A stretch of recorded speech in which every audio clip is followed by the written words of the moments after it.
Idol. When the sun goes down on my side of town, that lonesome feeling comes through my door, and the whole world turns. When American Idol first introduced audiences to John Foster, few could have predicted how deeply he would impact viewers across the nation. With his soulful voice, calm confidence, and disarming smile, John seemed like the kind of contestant built for the big stage. But behind the charm and talent lay a story few ever heard, a story filled with struggle, resilience, heartbreak, and quiet triumph. While millions watched him sing under the bright lights, very few knew about the road that brought him there. Foster's journey wasn't just about chasing fame. It was about survival, about finding a reason to keep singing when the world gave him every reason to stop. Off-camera, he carried scars from years of rejection, personal loss, and the heavy weight of expectation. And yet, every time he stepped on that stage, his voice carried not just melody but meaning. What viewers saw was a rising star. What they didn't see was the man behind the spotlight, a dreamer who fought against fear, self-doubt, and an industry that often overlooks the quiet ones. His story isn't just about the music. It's about the power of persistence and how one voice filled with truth can move millions.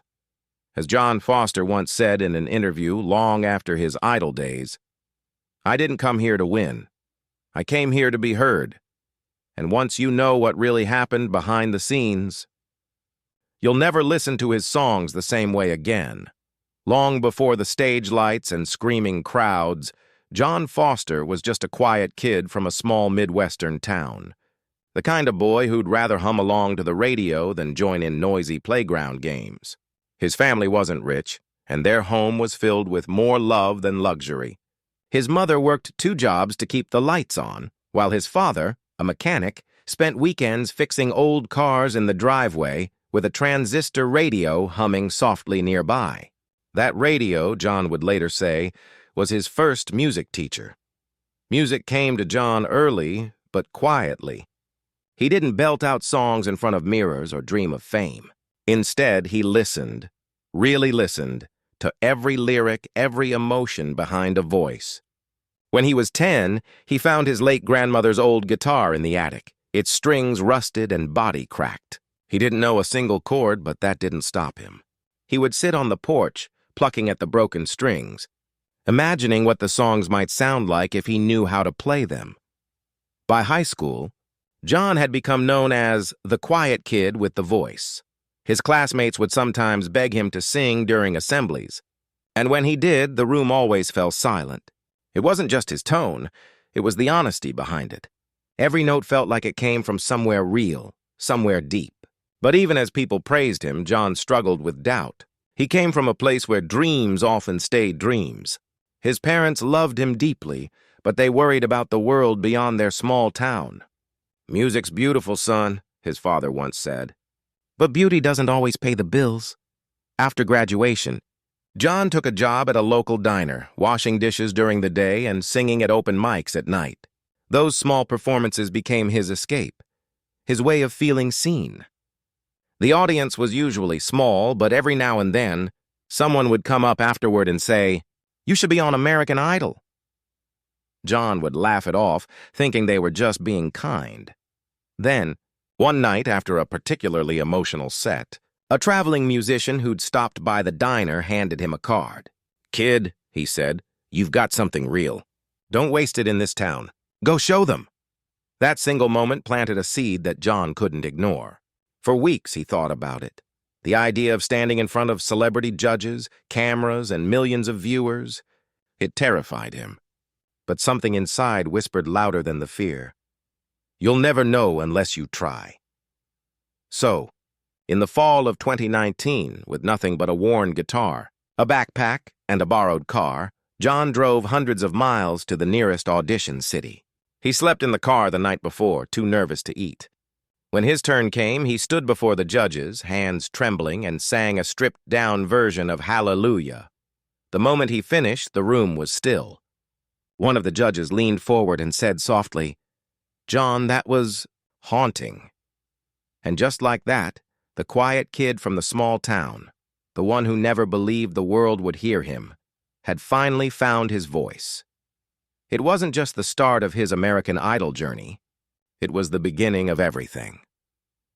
When John Foster stepped onto the American Idol stage for the first live show, few in the audience even knew his name. He wasn't flashy, didn't wear designer clothes, and didn't come from a family of musicians. He was quiet, polite, and a little shy, the kind of contestant who could easily fade into the background. But that changed the moment he opened his mouth to sing.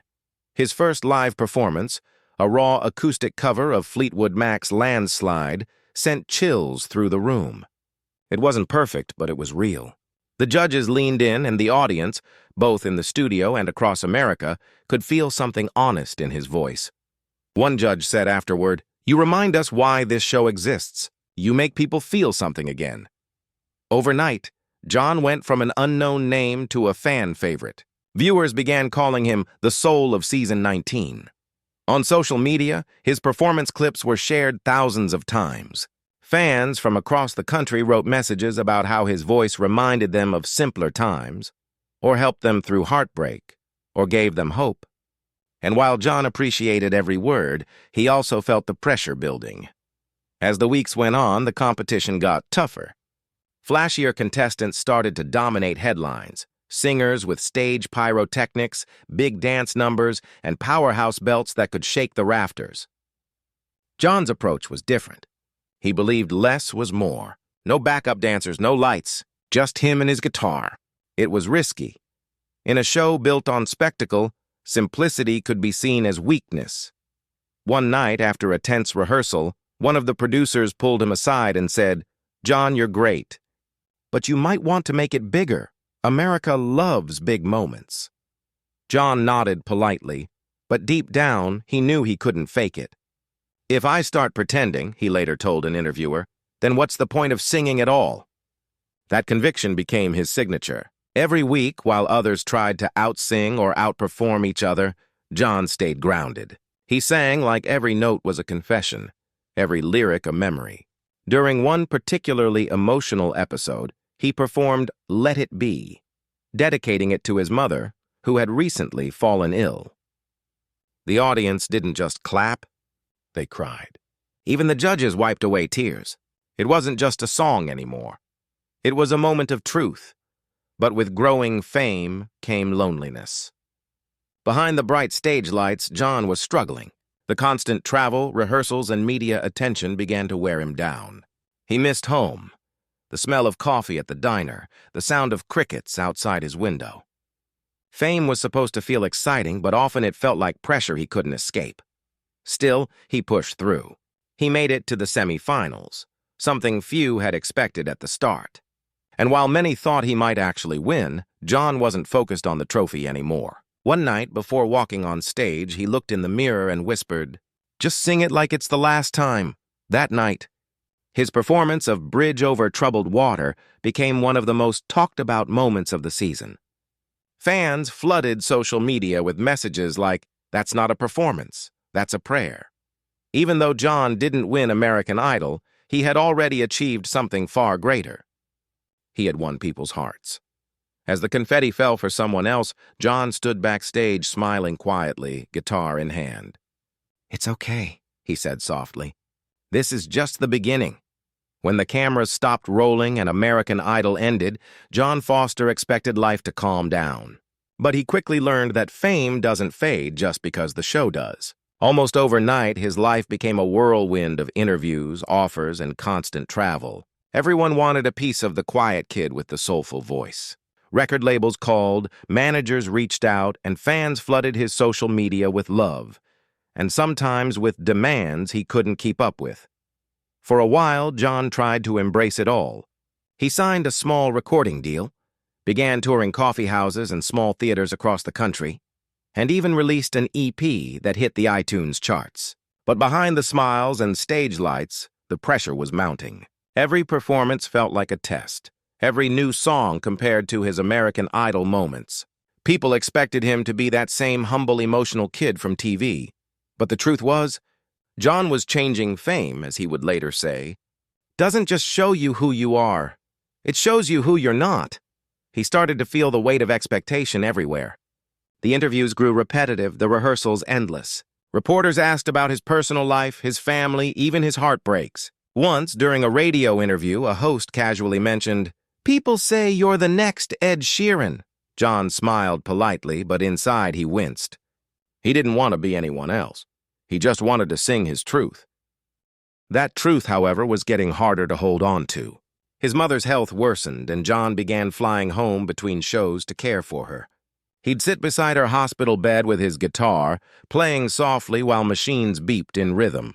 "You're doing good, Johnny," she'd whisper, her voice faint but proud. "Don't lose yourself out there." Those words haunted him. Somewhere between airports and hotel rooms, John realized he already was losing himself. Music had always been his escape, but now it felt like a job, a never-ending cycle of rehearsals, deadlines, and exhaustion. The fame that once lifted him up was now weighing him down. One night, during a tour stop in Chicago, something broke. He walked on stage, strummed the first chord, and for the first time felt nothing. The notes came out empty, his voice hollow. The audience cheered, but inside he was crumbling. After the show, he locked himself in his dressing room and stared at his reflection, the same face from TV, but tired, pale, and lost. He canceled the next few shows, citing vocal rest. In truth, he needed something deeper, soul rest. John disappeared from the spotlight for nearly a year. No social media posts, no performances, no interviews. Fans worried, rumors spread. Some said he'd quit music altogether. Others said he was battling depression. The truth was simpler, but sadder. John had gone home to find himself again. He spent his days caring for his mother, helping his father around the house, and walking by the river where he used to write songs as a teenager. Slowly, he started writing again, not for charts or labels, but for healing. One of those songs, "Empty Stage," became deeply personal. The lyrics spoke of a man who once sang for the world, but forgot how to sing for himself. When John finally shared that song online, the response was overwhelming. Fans didn't just love it, they felt it. They understood that even their heroes could break, could fall, and could find their way back. In that moment, John Foster didn't just reclaim his voice, he reclaimed his purpose. When John Foster finally returned to the public eye, it wasn't with a grand announcement or a flashy music video. It was with a simple YouTube upload titled "I'm Still Here." The thumbnail showed him sitting on a wooden stool, his guitar resting across his lap, a soft smile playing at the corners of his mouth. The video wasn't edited or color-corrected. It was raw, real, and unmistakably him. As he began to sing, it was clear that something had changed. His voice was still tender and haunting, but it carried a new kind of strength. The sound of a man who had walked through darkness and come out the other side. The song spoke about loss, healing, and rediscovering the joy in small things. Within hours, it went viral. Not because it was trendy, but because it was honest. The comments section was flooded with thousands of messages. "We missed you. John. This feels like talking to an old friend. This song saved me tonight." And for John, that was enough. He didn't crave fame anymore. He didn't need the stage lights or the screaming crowds. What he wanted was connection. The same kind of human truth that made him fall in love with music as a boy sitting on his porch with that broken guitar.